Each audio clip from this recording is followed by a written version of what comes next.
बिस्मिल्लाहिर्रहमानिर्रहीम। अस्सलाम वालेकुम। उम्मीद है आप ठीक होंगे, खैरियत से होंगे। तैयब बलोच आपकी खिदमत में फिर से हाजिर है जी।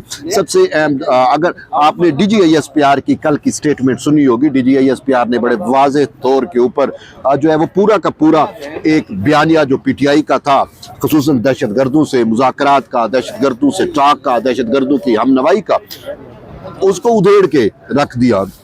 और अफसोसनाक अमर ये है कि खुद मैं नहीं बल्कि अब भारती कह रहे हैं। मैं एक BJP भारतीय जनता पार्टी के एक लीडर की स्टेटमेंट सुन रहा था। उन्होंने कहा अब की बार अगर मोदी ने अटैक किया तो अब हमें जहाज भेजने की जरूरत नहीं पड़ेगी, क्योंकि उन्होंने कहा कि PTI वहां पर मौजूद है और PTI जो है वो इनसाइड पाकिस्तान में हमारे लिए काम करती है और करेगी, और हमें PTI को मजीद मजबूत करना है, PTI को फंड्स देने हैं। ये एक भारतीय BJP का जो लीडर है वो उसके ये अल्फाज थे। और इसके साथ साथ एक और मैं स्टेटमेंट मैंने भारतीय मीडिया पे भी सुनी, जिसमें वो ये कह रहे थे कि जो है वो PTI जो है वो भारत का एक एसेट है, और वो इवन वो कह रहे थे कि हमें पाकिस्तान के अंदर वो सियासी क़यादत नहीं चाहिए, हमें पाकिस्तान के अंदर वो हुकूमत नहीं चाहिए जो पाकिस्तान को मजबूत करे, जो पाकिस्तान को खुशहाली पे डाले। उन्होंने कहा कि हम तो चाहते हैं कि दोबारा इमरान खान की हुकूमत आए। एक तो जब उसकी हुकूमत आएगी अरब ममालिक के साथ उसके तल्लुकात वो ख़राब करेगा, और दूसरा पाकिस्तान को एक ऐसे नहज में धकेल देगा कि जिससे पाकिस्तान मज़ीद कमज़ोर होगा, और ये भारत के लिए फ़ायदेमंद और सूदमंद है। ये दो स्टेटमेंट का मैंने आपको हवाला दिया। यूँ तो मुतअद्दिद ऐसी चीज़ें और मुतअद्दिद मौजूद हैं, लेकिन बात बड़ी वाज़े है कि PTI जो है वो एक साइड पे इंडिया की प्रॉक्सी की सूरत में नज़र आती है, दूसरी साइड पे हमें दहशतगर्दों की हमनवाई करते नज़र आती है, TTP का बयानिया बनाती नज़र आती है, उनको फैसिलिटेट करती नज़र आती है। ये अब मैं नहीं कह रहा, ये गवर्नर खैबर पख्तूनख्वा फैसल करीम कुंडी का एक स्टेटमेंट आपके सामने रखता हूँ। फैसल करीम कुंडी के बकौल के तरीके इंसाफ की जो खैबर पख्तूनख्वा की हुकूमत है वो दहशतगर्दों को फंड देती है, उनको भत्ता देती है, उनकी फंडिंग करती है, और यहाँ तक उन्होंने कहा कि जितने भी खैबर पख्तूनख्वा के अंदर डेवलपमेंट प्रोजेक्ट्स आते हैं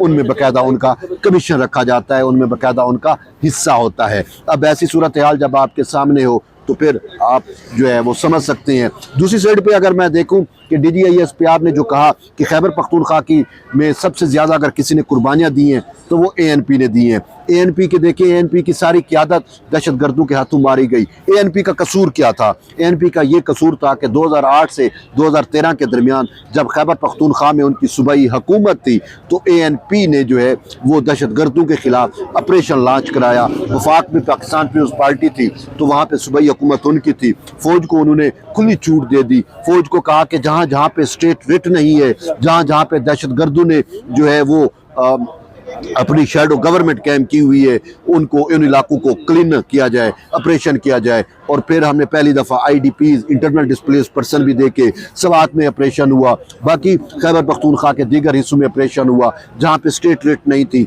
वहाँ पे स्टेट रेट को बहाल किया गया, और फिर उसी का खमियाजा पाकिस्तान पीपल्स पार्टी और ANP दोनों को भुगतना पड़ा, क्योंकि खैबर पख्तूनख्वा में उनसे पॉलिटिकल स्पेस, सियासी जगह जो है वो खींच ली गई, और उसके नतीजे में तहरीक इंसाफ को पॉलिटिकल स्पेस दिया गया।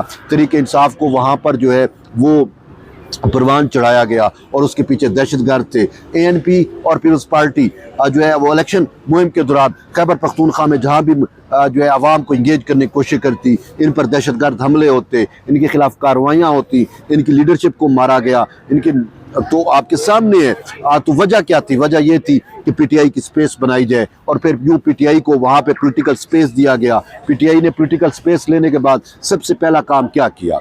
PTI ने पॉलिटिकल स्पेस लेने के बाद सबसे पहला जो काम किया वो ये किया कि उसने तालिबान को जो है वो असाइशें देना शुरू कर दी, तालिबान को दोबारा बसाना शुरू कर दिया, जो फ़ौजी ऑपरेशन थे उनकी मुखालफतें शुरू कर दी, और फिर कोलेटरल डैमेज की एक इस्तिलाह निकाली, और उस इस्तिलाह के अंदर छुप कर कहा कि जी जब फ़ौज ऑपरेशन करती है तो कोलेटरल डैमेज होता है, उससे ये होता है, उससे वो होता है। और फिर अभी जो मौजूदा सुहेल अफरीदी है खैबर पख्तूनख्वा के CM, अब उनकी अपनी ज़बान चेक करें।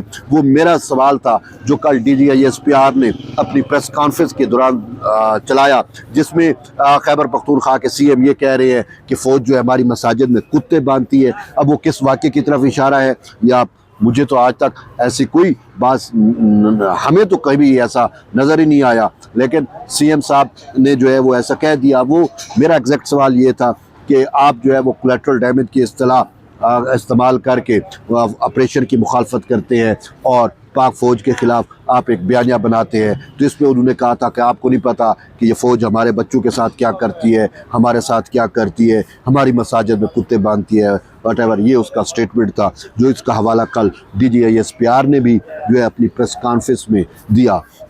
اب ایسی صورتحال آپ دیکھ لو کہ یہ یا تو نور ولی خان ایسی بات کرتا ہوگا، یا جو ہے وہ جو ٹی ٹی پی افغانستان کے اندر ریکروٹ کرتی ہے، اپنے جو ہے وہ گروپ تشکیل دیتی ہے پاک فوج کے خلاف ایک بیانیہ بنا کے، یا یہ بیانیہ وہ دیتے ہوں گے جو سہیل افریدی کی زبان سے نکلا۔ لیکن افسوسناک امر یہی ہے کہ اب بھی جو ہے وہ دیر نہیں ہوئی، کیونکہ کل شفیع جان جو ہے وہ ایک ٹی وی چینل پہ جب اس کو جو ہے اینکر نے کہا، محمد مالک تھے اینکر، انہوں نے کہا کہ ٹی ٹی پی ایک دہشت گرد تنظیم ہے، پاکستان نے اس کو دہشت گرد ڈکلیئر کیا ہوا ہے، میں اس کو دہشت گرد مانتا ہوں، کیا آپ اس کو دہشت گرد جو ہے وہ مانتے ہیں؟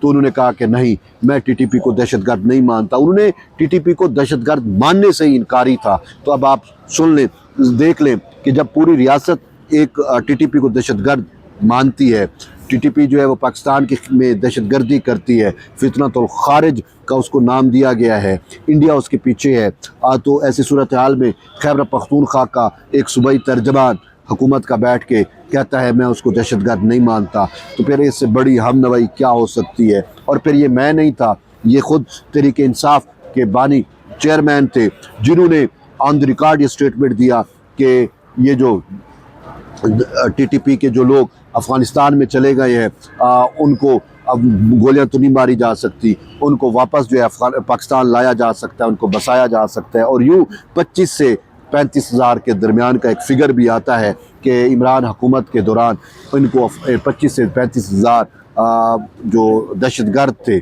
اور ان کی فیملیاں تھیں، ان کو افغانستان سے لا کر جو ہے خیبر پختونخوا کے مختلف اضلاع اور خصوصاً جنوبی اضلاع میں بسایا گیا، اور پھر یہ وہی ہیں جو اب دوبارہ پاکستان کے خلاف ریاست کے خلاف ہتھیار اٹھا کر دہشت گردی کر رہے ہیں۔ اب جب دہشت گردوں سے کے خلاف آپریشن کی بات ہوتی ہے تو پی ٹی آئی جو ہے وہ اس میں رکھنا ڈالتی ہے اور کہتی ہے کہ نہیں، آپریشن نہیں ہونا چاہیے۔ تو ابھی ایسی صورتحال کے اندر پاکستان کیسے دہشت گردوں کے خلاف لڑ سکتا ہے جب ریاست میں اور ایک صوبے کی جو خصوصاً ایک حکمران جماعت ہے، اور وہ صوبہ جو دہشت گردی کا شکار ہے، وہ دہشت گردی کے خلاف آپریشن میں رکاوٹ ڈالے، رکھنا ڈالے، نیشنل ایکشن پلان پہ عمل درآمد نہ کرے، تو کیا حالات ہوں گے، کیا صورتحال ہوگی، اب آپ بہتر سمجھ سکتے ہیں۔ تو اسی وجہ سے دہشت گردی ایک افریت ہے، دہشت گردی سے کے خلاف تحریک انصاف کو اپنی واضح پالیسی جو ہے وہ دینی ہوگی۔ دہشت گردی کی ہم نوائی جو ہے وہ بھی دہشت گردی کے مترادف ہے۔ برحال ایٹ دی اینڈ یہی ہے کہ آپ اپنا فیڈ بیک ضرور دیں، اور آپ اس معاملے کو کیسے دیکھتے ہیں اور پاکستان دہشت گردی سے کیسے نمٹ سکتا ہے۔ آپ کے فیڈ بیک کا انتظار رہے گا۔ ملتے ایک نئی ویڈیو میں، تب تک اجازت دیں، اللہ حافظ۔